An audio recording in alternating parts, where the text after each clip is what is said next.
I call the Honourable Clayton Cosgrove. Mr Speaker, as other members have said, the Labor Party will be supporting this piece of legislation.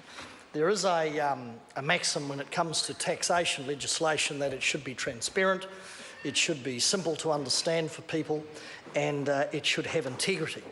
And if you go through the legislation, though there are, to be fair, the beginnings of some good work, which we support, it is noteworthy to look at some of the aspects. For instance, where we look at national dragging its feet in respect of applying GST to products bought from overseas.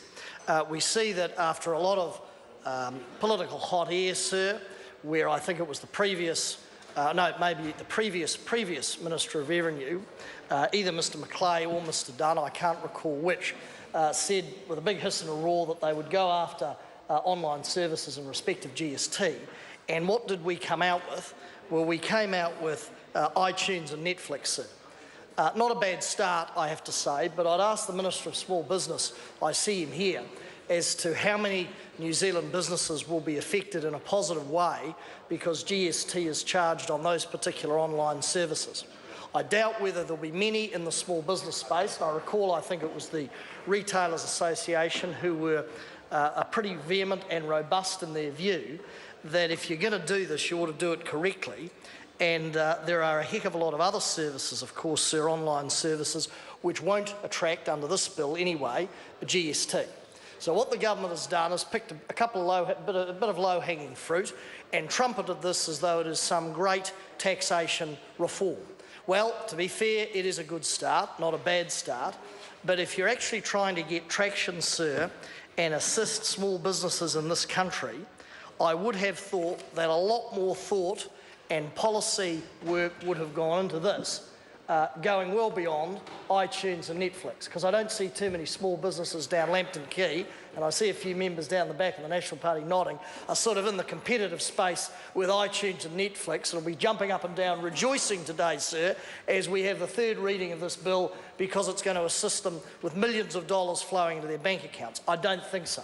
I doubt whether there are many small businesses down Lambton Quay or Queen Street or Porirua or anywhere else that will be rejoicing because somehow their revenue base is secured because the government decided to have a crack at Netflix and iTunes in respect of GST. But there are other areas, sir, of online services and online purchases where the government could have a major impact in levelling the playing field for domestic small businesses. Because your small business in New Zealand doesn't want a subsidy. They don't want something out of the box or some preferential treatment. What they're seeking here is a level playing field and a fair go. And it'll be interesting to see how long it takes the government, sir, in its next tranche of tax legislation to advance those particular issues, sir. And I note the former Speaker was wont to go through the raft of changes the IRD has made in respect of land purchases, sir. He talked about the requirement for an IRD number. Not exactly earth-shattering stuff, sir. The requirement for a bright line test of 2 years where tax is accrued if you sell a second property other than your family home within 2 years. Well, a number of us made the point, sir, in the Select Committee. We make the point again here today that if you're getting 24 to 20 points per annum capital gain on a property in Auckland, most property owners will not flip that property inside 2 years because you're making such a huge capital gain. In fact, the best investment one could argue in New Zealand in respect of returns or capital gains return is a property owned in Auckland, sir. So what that provision will do, and the third provision around residential withholding tax, is it will again, on the fringes of property speculation, it may have some minor impact, sir.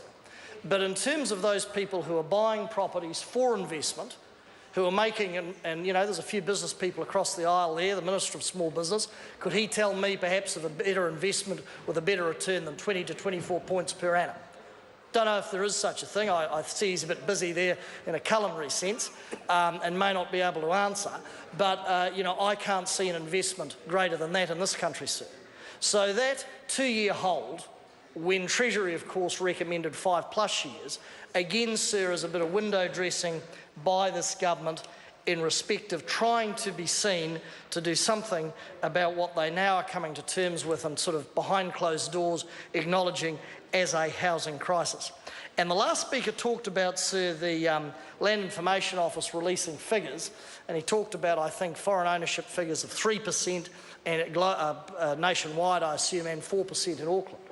What he forgot to say, of course, is that is from the time that Land Information started collecting those figures, which is what, 3 or 4 months?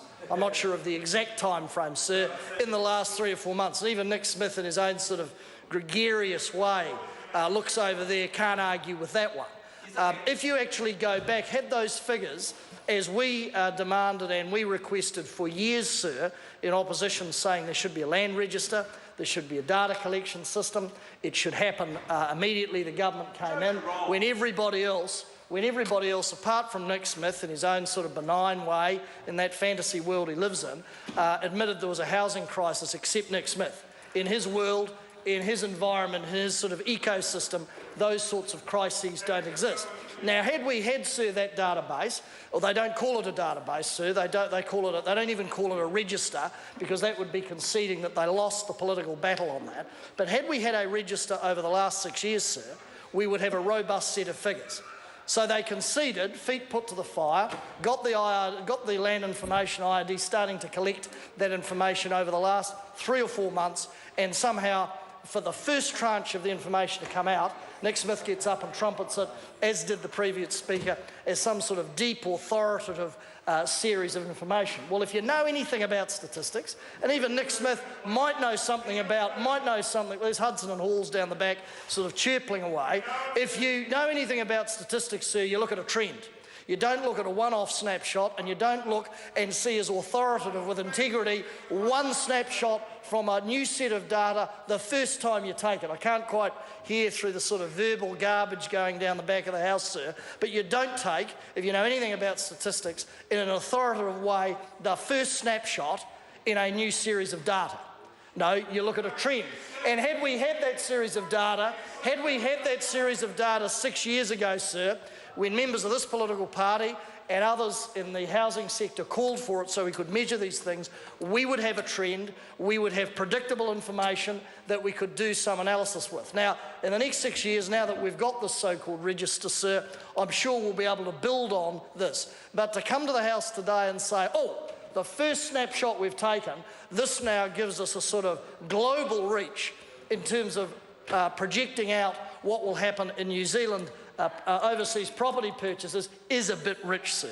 So I say that we will support this piece of legislation, but I do hope, sir, that the new Minister of Revenue, I think the third we've had in, 6 months, or so, will have enough time in the chair to actually progress the online taxation issues, sir, progress in a meaningful way those GST issues around internet charging, and go far further than the sort of couple of bits of low-hanging, half-rotting fruit in a taxation sense that have been sort of plucked and pulled and heaved off the tree, so that the government can stand up and say, hey, we are on the side of small business, we are addressing and levelling the playing field for small business, when we all know that there ain't too many SMEs competing with Netflix and iTunes.